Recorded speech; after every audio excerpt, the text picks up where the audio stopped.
Shashi, considering you are majorly into the educational sector in Karnataka, why is the condition so poor in BBMP schools? It is not just in BBMP schools, it is across Karnataka's public schools, if I'm not wrong. The second most important is infrastructure is totally being compromised. I don't know where the funds are going.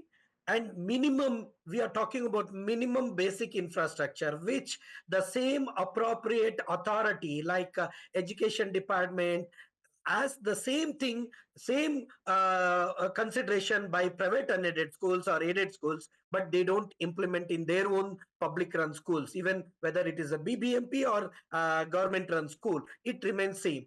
The roof, every week or 15 days or a month, you find one or the other place, the roof is falling, the compound walls are falling, there is no proper toilets or drinking water, hygienic is the other compromised thing. And apart from that, there is no teachers, there is no other minimum like textbooks in time. All this, there are n number of things which parallelly is supposed to look into the because of quality and accountable learning outcome. So that has been compromised when they ask the private unaided schools, and only they don't follow in their house. And this is every now and then the honorable court has come in between, and they have directly questioned in my own case, Mr. Advocate General, can your secretary come on record and say the same orders which you are enforcing the private unaided schools are being followed in your schools? This was the open court, open justice question the authorities, and this is what the faith.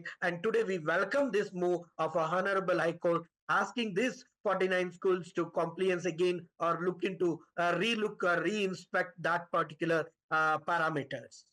Shashi, when you actually analyze primary education in many states, one of the problems is dropout rates. Now, there was a time when girl children were dropping out because they were supposed to take care of their siblings, do household work. That seems to have changed a little. The needle seems to have moved a little. But the point of the matter is that even boys drop out. Whereas if you look at Tamil Nadu, and I'm sorry to bring that, people may think because I'm from Tamil Nadu, but the thing is that the ratio of, students joining school and staying there is the highest there because of midday meals, which of course Karnataka also does. You do have afternoon meals, but Tamil Nadu, they are girls come to school because they get free meals and they stay, then join college, after PUC, etc., etc. Tell me, in Karnataka and BBMP schools, I have heard that the quality of food sometimes could also be very questionable, Shashi. Because different entities supply, there are Oh, several other things. It is not directly from the government. There are middle people who provide these midday meals, and there is like ISKCON or Adamya Chaitanya, and there are several others. There the quality might be different in different part because of different entities. Number one. Number two, when you talk about the dropouts, see, my surprising, and always I debate why the government of any appropriate state or the country, why should you worry about the dropout? Because it is the guaranteed thing for 6 to 14 that the child should be in the school, and the onus is even on the parent. You can't blame only the either the government, even you can blame the parents, because it is not just the midday meals or other facilities, whether it is a toilet, it is the other infrastructure, other requirement, but the obligation lies with the government as well as the parent to see that the child at that appropriate age is definitely guaranteed in the school, and it is by law. And we are not talking about that. We are talking about child labor, child marriage, and there are concerned department who have to chip in, and they have to take the responsibility and see that they will punish these who keeps their children at home. But for the facility's sake, yes, it is the responsibility of the appropriate governments to see that the facility, minimum facility is provided, like drinking water, compound, security, and food, and good education. That means that includes with teacher per child ratio and the textbooks provided and minimum required tools for running a day-to-day education requirements. I remember once we had done a show with you where we had discussed about how government schools in Karnataka, students were, going and cyclo-styling lessons. They did not even have books.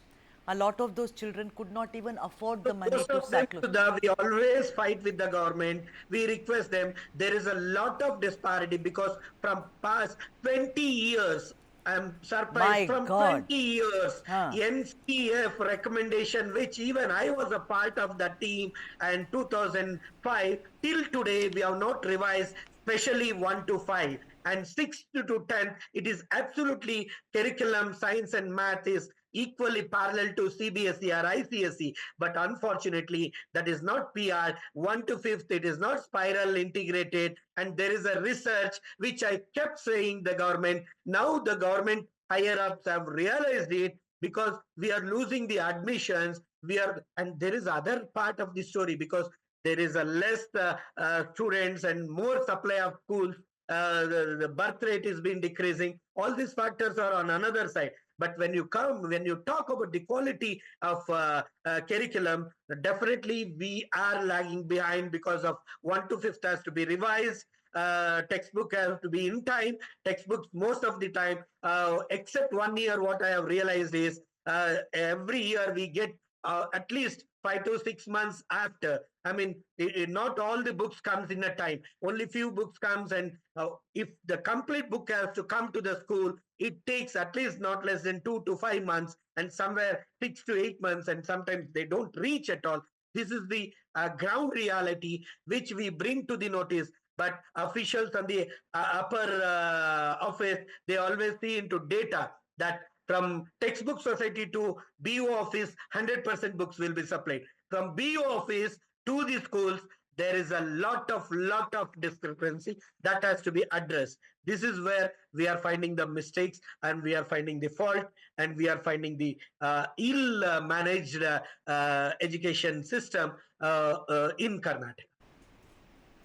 All right, Shashi, I also want to know, you said that the Honorable Court again and again intervenes and tries to help, which is wonderful. Thank God for judiciary, Shashi. Otherwise, a lot of our issues will No, never we get. always, Sudha, there are more than 600 to 700 cases in High Court. High Court always bullies the thing. Why you allow school fraternity to come and end up in the court? Why can't you hand in glove? You can solve the problem. But that mindset is not there across the bureaucrat because there is a lot of and corruption. It is the next level, especially in Karnataka. What we find, but higher up officials are very good, but unfortunately, the lower, that is BO or DDPI level, everything is been rotten, and that is where the things never settle down. And court intervenes time and again. In my two cases, Honorable High Court have directly bullied the officials.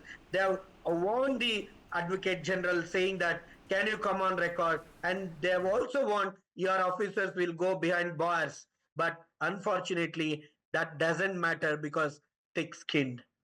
All right, I hope that, with this interim report which the court has asked for, at least there is some change. I mean, this is not about politics, I say. This is about the future of this country. These are young children studying in BBMP schools. We have to compete to the national level, and Yeah. all things, whether it is a 8 factor, curriculum factor, or the functioning, and it has to be synced to the entire country. Then only you can compete in this society. That is where there is a lot of shift from parents, and lot of myth and other things are happening. True. We have to come to one particular decision, and I request Honorable Education Minister, please take up seriously.